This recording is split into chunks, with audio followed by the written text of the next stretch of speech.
projekts, man liekas, ir ļoti izdevies. Ir jau daudz jauniešu arī iesaistīti. Un viss kopumā, es domāju, ka ir ļoti labs sanācis. Man noteikti patīk pārgājiens vakardien pa bezceļiem, kur puiši atrada, kā tikt pāri grāvjiem un palīdzēja arī tās saliedēšanās tiešām starp svešiem cilvēkiem. Man ļoti patika atmosfēra un lietas, ko mēs darījām kopā.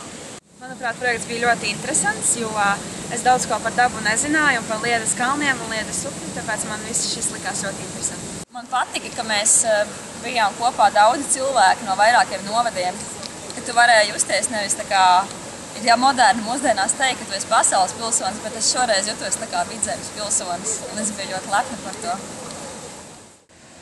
Es daudz ko iemācījos no upes speciālista Andra Urtāna par zivīm, kas dzīvo šādās straujās upēs, dažādu ūdensaugu nozīmi. Jaunu es iemācījos, kā rūpēties par vidi. Jaunu es arī iemācījos, kā komunicēt ar cilvēkiem un ātrāk iegūt draugus. Es iemācījos, kā pareizi tīrīt upi un kam tas ir nepieciešams. Es domāju, ka jautri bija upes tīrīšana, jo mēs visi saslapinājāmies krietni.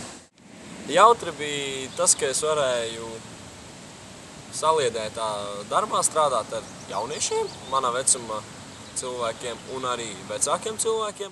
Man patika un aizķērās doma, ko teica Andris Urtāns, ka katrs latvietis uz Latvijas 100 gadu varētu iztīrīt kaut vai 10 metrus upes, un tā būtu ļoti laba dāvana Latvijas dzimšanas dienai 100 gadiem.